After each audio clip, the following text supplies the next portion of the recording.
तो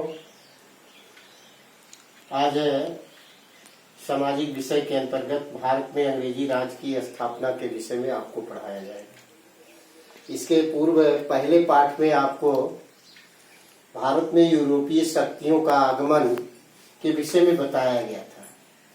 तो यूरोपीय शक्तियों के आगमन के विषय में बताने के बाद आपको उसका अभ्यास प्रश्न भी लिखाया गया। तो इस तरह से पहला पाठ समाप्त हुआ। यह आपके सामाजिक विषय इतिहास का जो है ये दूसरा पाठ है, भारत में अंग्रेजी राज की स्थापना। तो भारत में अंग्रेजों ने अपने राज्य की कैसे स्थापना की, इस विषय में जो है आपको आज बताया जाएगा। तो भारत में अंग्रेज जब आए तो जैसा आपको पूर्व में बताया गया था, वो व्यापार करने के उद्देश्य से आए। अंग्रेज 1600 ईस्वी में आए।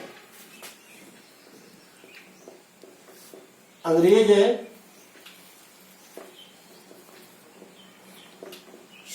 1600 ईस्वी में भारत में आए। उनका उद्देश्य व्यापार करना है। British east India company, British east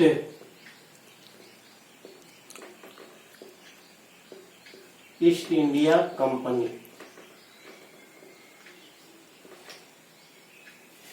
अंग्रेजों ने जब आए भारत में व्यापार करने के उद्देश्य से आए, तो ब्रिटिश ईस्ट इंडिया कंपनी नाम का कंपनी बना करके उन्होंने भारत में व्यापार करना शुरू किया। भारत में अंग्रेजों ने जो व्यापार करने के उद्देश्य से आए, तो राज्य स्थापना कैसे करने का उनका मकसद हुआ। तो इसका चूंकि भारत की राजनीतिक दशा उस समय ऐसी थी, भारत में जो है उस समय जब अंग्रेज व्यापारियों का प्रभाव बढ़ने लगा, तो लगभग 1707 ईस्वी में औरंगजेब, जो अंतिम मुगल सम्राट जो पूरे भारत को एक केंद्रीय शासन प्रणाली दिया था, उसकी मृत्यु हो जाती है। और औरंगजेब की मृत्यु के बाद जो है भारत का जो मुगल साम्राज्य था, वो छोटे छोटे राज्यों में, अलग अलग नवाबों में वो बट जाता है, अथवा राजनीतिक एकता खत्म हो जाती है। और इस राजनीतिक एकता खत्म होने के साथ साथ वो जो राज्य अलग अलग बटे थे, वो आपस में प्रायः संघर्ष करते थे। तो यह अंग्रेज जो व्यापारी थे, इनको केवल व्यापार करने का उद्देश्य था, लेकिन धीरे धीरे वो अपना यहाँ पर उपनिवेश बनाने का प्रयास करने लगे। उपनिवेश क्या होता है? उपनिवेश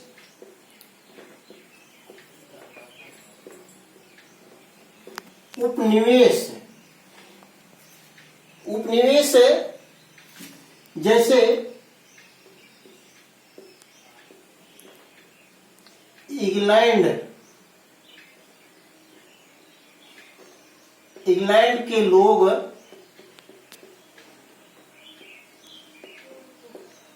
भारत पर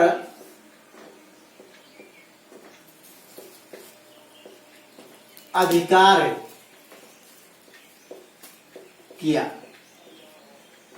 इस प्रकार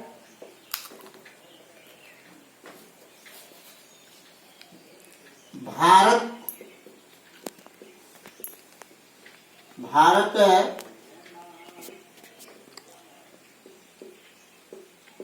इंग्लैंड का उपनिवेश बन गया। उपनिवेश बनाने का उद्देश्य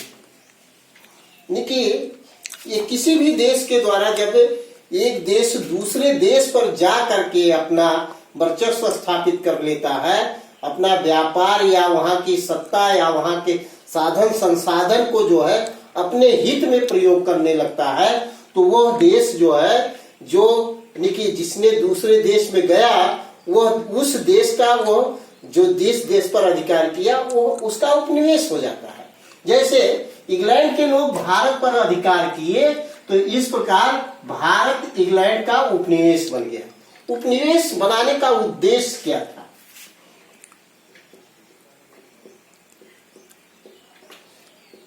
उपनिवेश के उद्देश्य, उपनिवेश के उद्देश्य क्या थे? इसके अलग अलग कई उद्देश्य थे। पहला उद्देश्य था अपने देश के उद्योगों के लिए कच्चे माल की आपूर्ति करना। पहला उद्देश्य अपने देश के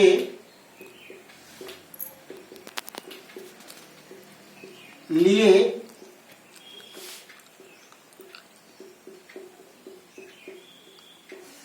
अपने देश के लिए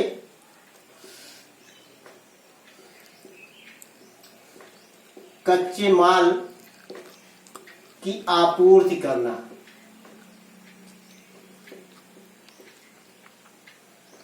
आपूर्ति करना पहला उद्देश्य ये था। फिर दूसरा उद्देश्य है अपने देश के सस्ते कपड़े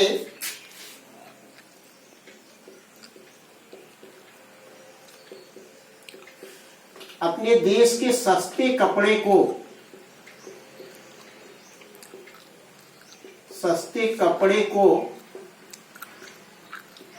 भारत में महंगे दर पर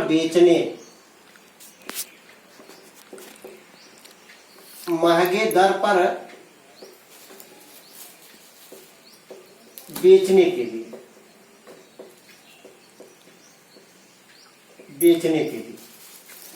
तीसरा उद्देश्य है भारत में बुने कपड़ों का यूरोप में बेचना। भारत के बुने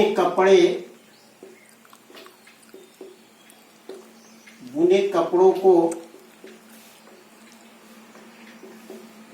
यूरोप में बेचकर लाभ कमाना।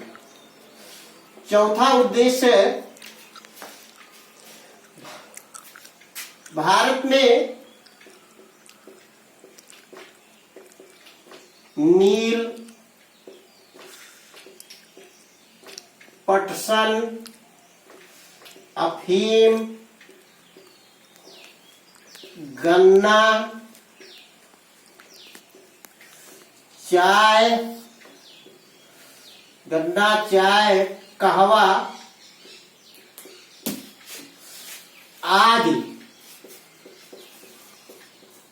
आदि पैदा कराकर इंग्लैंड ले जाना।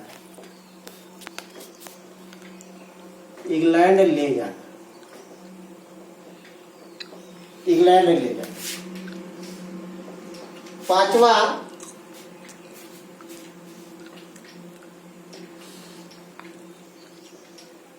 व्यापार में वृद्धि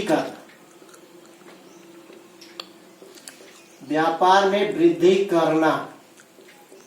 इसके लिए रेल लाइन,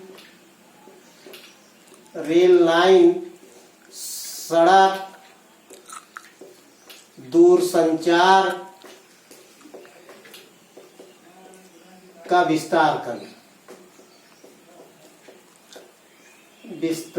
करना।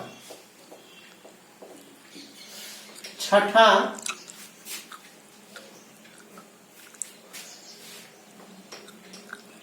इंग्लैंड से तैयार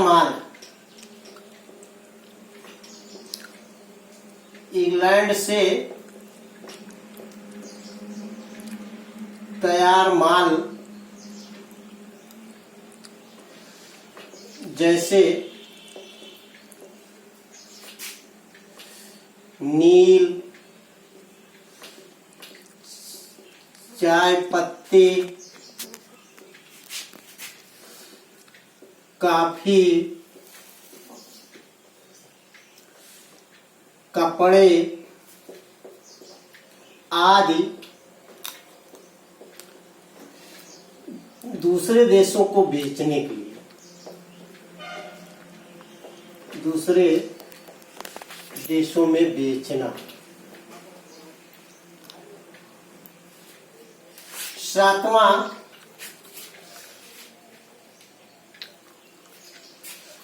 अधिक से अधिक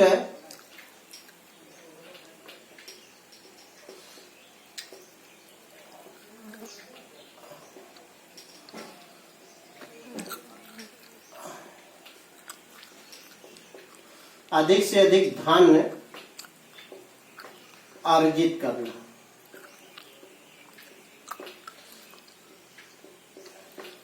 करना। तो इस तरह से ये ब्रिटिश ईस्ट इंडिया कंपनी बना करके जो है वो अधिक से अधिक धन अर्जित करने के लिए वह उपनिवेश भारत को बनाए। तो भारत को उपनिवेश बनाने के प्रति जो है अंग्रेजों का प्रमुख जो उद्देश्य था, पहला उद्देश्य अपने देश के लिए अथवा उद्योगों के लिए कच्चे माल